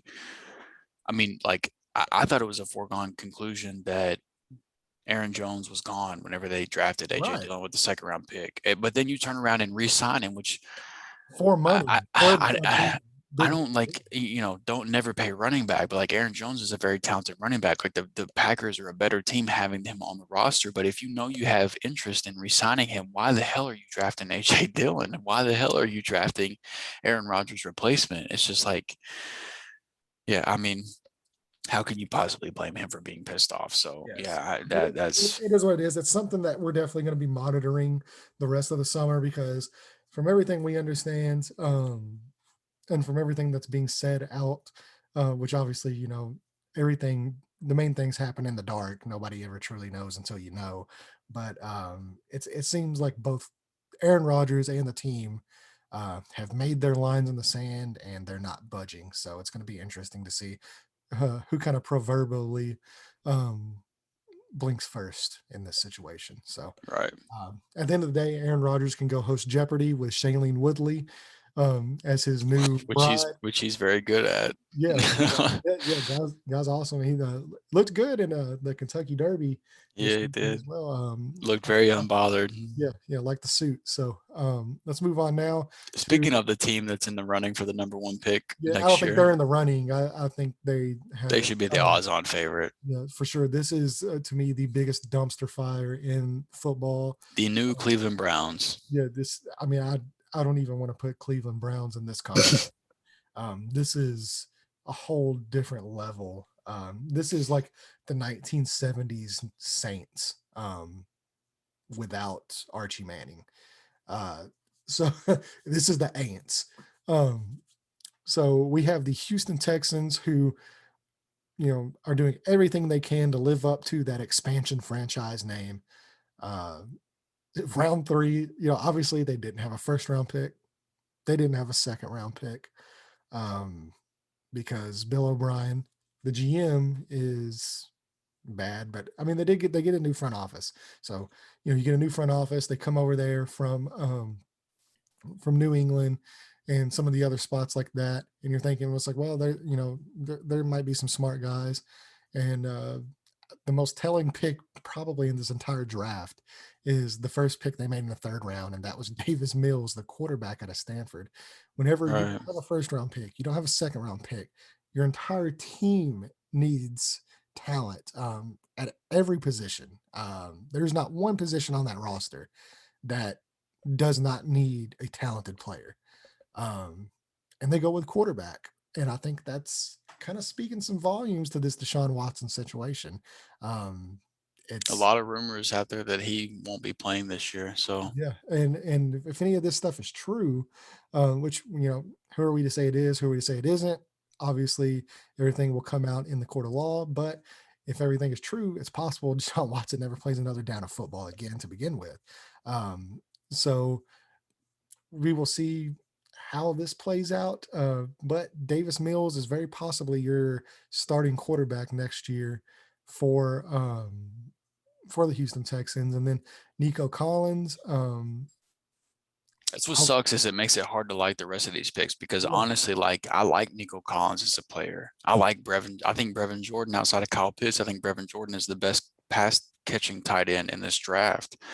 And none of it matters because Deshaun Watson probably isn't going to be throwing them the ball. But I think Nico Collins could be a very productive outside receiver in the league. And I think Brevin Jordan could be a very talented pass catching tight end in the league. But with the dumpster fire that this team is, and who knows what happens with Deshaun Watson, that doesn't really matter. So, it's just, I mean, this team is, well, maybe the new front office, straighten things out over the next few years, and we'll see what happens with the Deshaun Watson situation. But I mean, I like Nico Collins as a player. I like Brevin Jordan as a player. It's tough to care about anything going on with those guys with their landing spot. So Yeah. And really, there's not really much more to say about this. The draft is what it is, but that whole team is going to basically depend on what happens with Houston with Deshaun Watson. yeah. Now moving on to a division rival here. Actually, there's two more division rivals in that right after we talk about Houston, and the first one is the Indianapolis Colts. Go Colts. I'm gonna sit back and let you do your thing here. So I texted you while the draft was going on. Colts pick was coming up, and I said, okay, my two guys that I wanted are there. And that was Kwity Paye, that was Christian Darrisaw. Those were my two best case scenarios for the Colts. Because Kwity Paye, to me, outside of Jalen Phillips, who I had a feeling was going to go earlier, but Kwity Paye was, right there with Jalen Phillips as far as talent, without the medical issues. I still like Jalen Phillips. Obviously, he's my favorite pass rusher in the draft, but Kwity Paye is like the 1B there. So I had him, I had Darrisaw, and I texted you, and I'm like, both these guys are still on the board. Like, what do you want to do? And I was like, I want to go Darrisaw, but I'm fine either way. This is a home run pick, regardless of if they take Darrisaw or they take Kwity Paye. Well, they took Kwity Paye. So I was doing happy dances around my living room during that. This guy's just, if he can just get some pass rushing moves, I'm talking about this guy is generationally athletic at the pass rushing position. We're talking about this dude ran a faster 3-cone shuttle time than Tyreek Hill. And he's about 6'4", 6'3", 6'4". He's about 260 pounds. That it is ridiculous how athletic he is. And he's extremely great at stopping the run. And then the only thing that he needs is just some coaching, which he's going to get with the Colts. We're going to have one of the best coaching staffs in the NFL at developing players. I think that's kind of played a role in the position they're in today. But yeah, so then they turn around here, round two, they target. I thought, well, this is possibly where they get an offensive tackle. But there were some guys that I really targeted for them that went right before them. Well, not right before, because Tennessee took a guy that I wasn't really huge on. And I was actually glad they took him because I was worried the Colts might have drafted him. But then they doubled down on edge, and that was with Dio Odeyingbo out of Vanderbilt. And I've written initially, I was like, I don't really know too much about him. Like, I know the name because I know there was some talk about him. But then to come find out he tore his Achilles back in January training for the draft and all that stuff. And I worry because the Achilles injury, especially for athletic guys, it's very, very hard to come back from everything that I hear. Obviously, I'm not a doctor, so, he's only 21, 22 years old. So, I mean, the guy could possibly heal. But this whole pick is just going to depend on the health, because now everything we're reading afterwards, after the draft, some of the stuff that we've read, and that actually includes your team here, the Rams, was that there were probably about 20 to 25 teams that had a first round grade on this guy when he was healthy. And somebody said he wasn't going to make it if the Colts let him go. Somebody said 100% the most interested team outside of the Colts were the Rams, and that was more than likely where he would have gone. And anytime the Rams kind of pique their interest in a defensive lineman, my ears perk up because you guys are very good at scouting those players. So yeah, I mean, that pick, initially I thought it was a reach, but after some more info came out about how the league views him, I don't really think it's a reach. Um, but it's all going to depend on his health. Another pick I really, really love. I love the Kylan Granson pick, round 4. He's not a guy that they're going to ask to block. He's very athletically comparable to Trey Burton. So I think that's kind of the role he's going to play. And, he could possibly be good. Sean Davis and Sam Ellinger, I wasn't a huge fan of. I'm not a huge fan of Sean Davis. Sam Ellinger, that's just, I don't get it. Especially when you took Jacob Eason last year. So either you don't believe in Jacob Eason or, Sam Ellinger is useless. And apparently he was very high on their board with his character.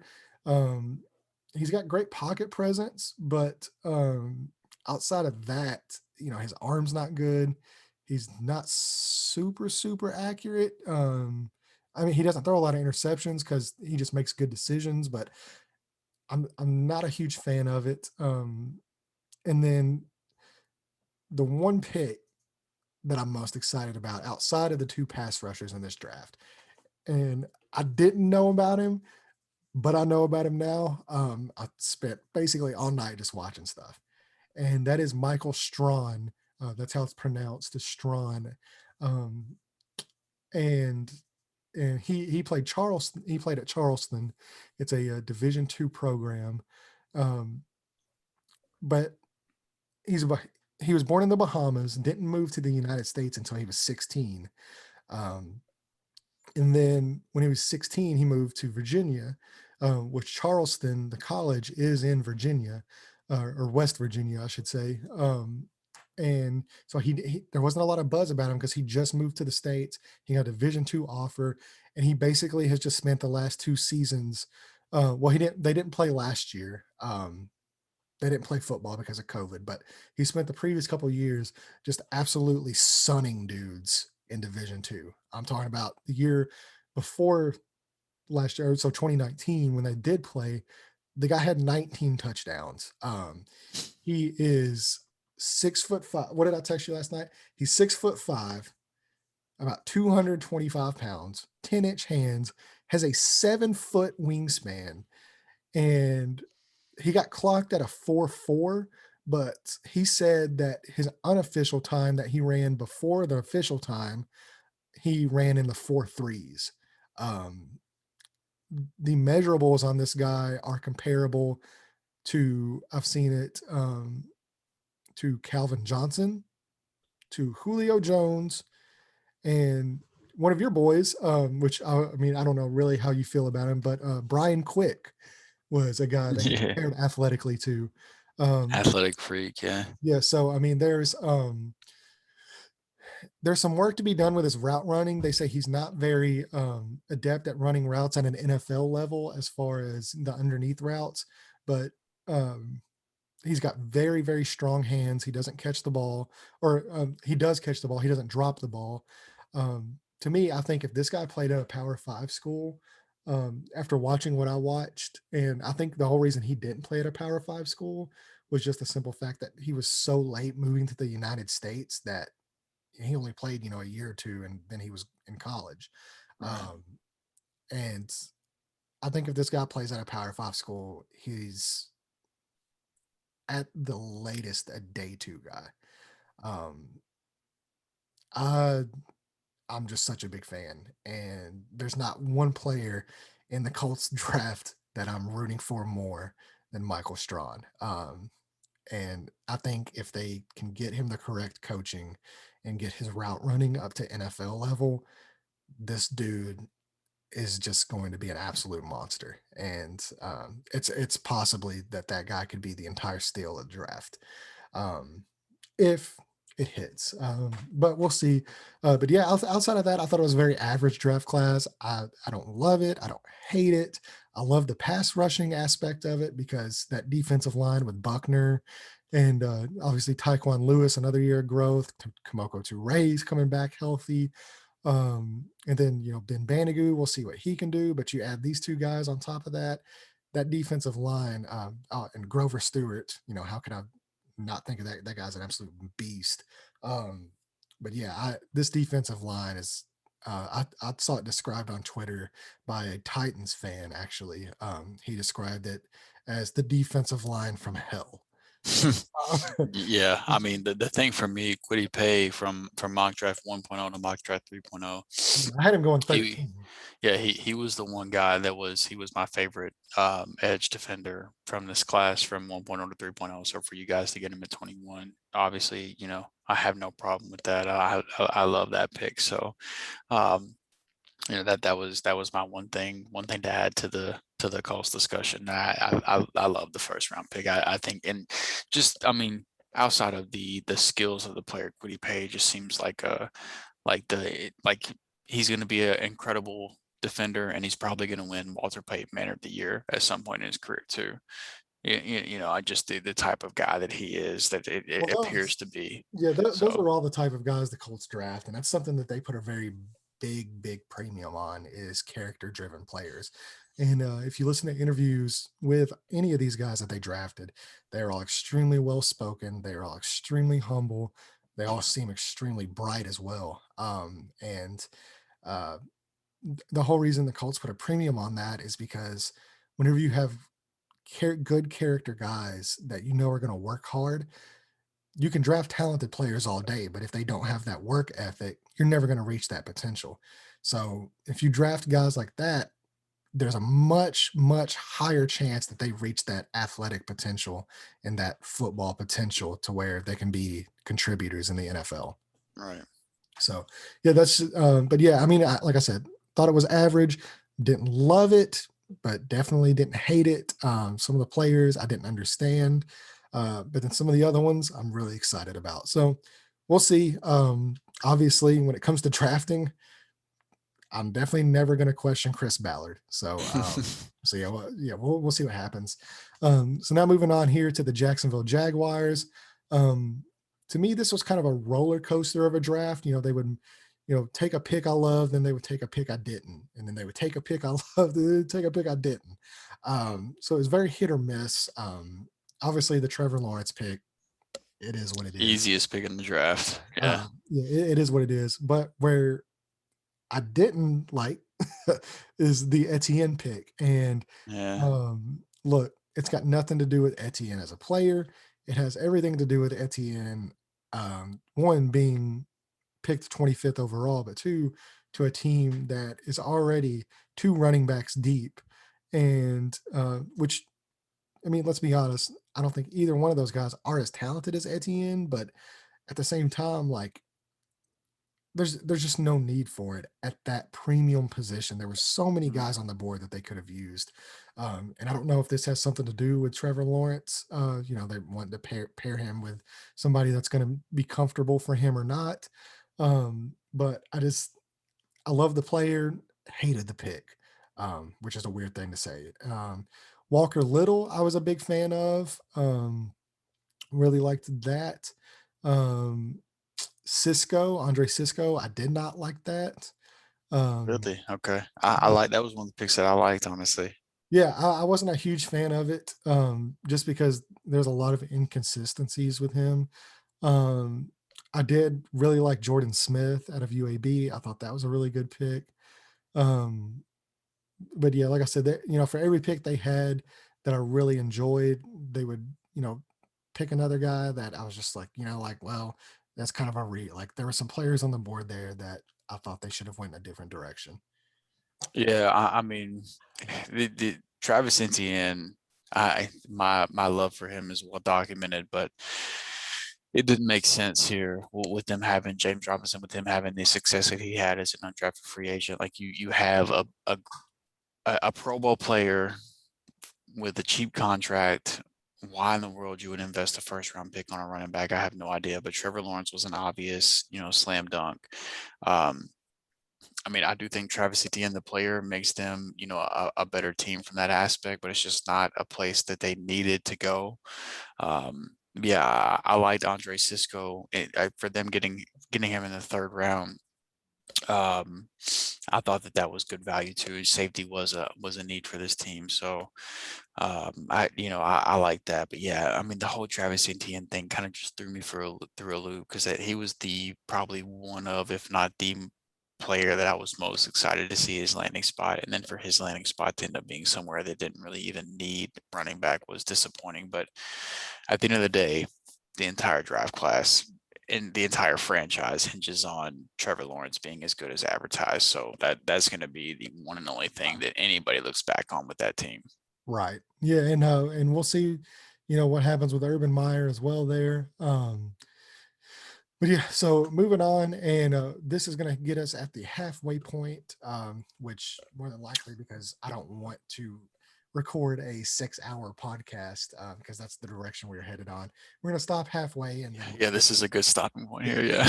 yeah, and we're going to release our part 2 covering the other 16 teams later on this week. So keep an eye out for that here shortly. But that is the Kansas City Chiefs here. That was another team. Team that always drafts well. They draft well. There was, some picks I liked, some picks I didn't. Just to me, another average draft. Not actually a very big fan of Nick Bolton. I'm not a huge fan of that pick, just because I think his instincts are there. I think he's a very smart player, and he's very technically sound, but his athleticism to me is what I call into question. And we all know how the league is heading today. And even though he does grade well in coverage, that's against college players. NFL players are completely different athletes, and I just think that could hamper him some athletically. So I wasn't a huge fan at that spot, but to make up for that, the Creed Humphrey pick out of Oklahoma, I thought was a home run pick for them. He is more than likely going to be their day one starter at center. Love that. Noah Gray, I think, is interesting, and Cornell Powell could be interesting as developmental pass catching options, and then Trey Smith. A lot of people were surprised he dropped. I was not. If we're talking about strictly on field, I love Trey Smith. I think he's a really good player, but the biggest issue with him is off the field. I saw something, I believe it was yesterday, after the draft, because people were kind of talking about Trey Smith, and everybody's like, well, what did he drop? Apparently, obviously, there's some medical issues there. There's some blood clot issues. He couldn't even practice more than once or twice during the week because they had to monitor his blood clotting issues. Blood clots in his lungs. Yeah, it's Yeah, scary. and it's extremely scary. If he's healthy, I think this is a really good pick. It's a low risk, high reward type of thing. Because I mean, he was a 6th-round draft pick. Yeah, exactly. So, like I said, I get it. I really like the player on the field.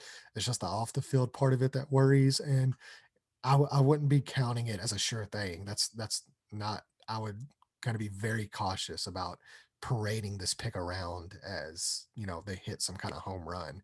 Right. Because if you got a guy that can't even practice because you're having to monitor whether or not he's going to drop over, that's just a big worry for me. Sure. But, I mean, yeah. So we'll see. Like I said, love the Creed Humphrey pick. Cornell Powell, really like that. Gray is interesting. I wasn't a huge fan of the Joshua Kendo pick. I'm not super familiar with him, but I'm familiar with him enough that I think they possibly could have got him in with their 5th-round pick. I thought they could have moved down a little bit. But yeah, and like I said, Nick Bolton, I just worry about him athletically. But I think his instincts, and he's just very, very, very smart football player. So if there is a guy that can make it successful without being a high level athlete, I think he can get the job done. But like I said, with the way the NFL is moving, I just want those athletic type guys there, especially, and I believe that pick, he was at 58. 58 overall. And I can't remember here, but there was so he went 58, and hold on. Okay, never mind. I thought, Jeremiah He went a little Owusu-Koramoah before him. went 52. And Mhm. in all honesty, I think if they were wanting to do a linebacker, if I was them, it's just 2 spots. or 6 spots, I would have traded up and have gotten him. Yeah, if they could have traded up, that would have been great. But I like the Nick Bolton pick too. Honestly, like he was a guy that was kind of he was, if you were just looking at first round mock drafts, he was in the mix. You know, depending on which mock drafts you were looking at. Um, I think that he's not as athletic as some guys, but he's just a really good football player. And he played in a real, obviously, you know, the SEC. We don't have to talk about how great of a football conference that is and the athletes that you have to go up against. And he's just constantly, you know, putting whenever, like, you know, once Nick Bolton gets his hands on you, Yeah, it's a wrap, you know. So and his tackling skills mixed with his instincts, I think that he's going to transition into he might not be, you know, an all pro type of linebacker, but I think he's going to be a very good football player. So I didn't really have a problem with that pick. And then and then if you're in the second round and you're picking out a guy that can play, the first 2 or 3 downs, I mean, that's a successful pick. right, And he might be a guy that's there on, running downs, first, second down, and then, they'll rotate him out during passing situations, obvious passing downs, third and long, fourth right, and long. yeah, that would make Um, sense. but so, I mean, yeah, like if you have a guy that can play that much at a important position in that defense, then it's by no means a failure of a pick. It's just I think there were some different avenues they could have went that I would have preferred a little bit over him at that Right. spot.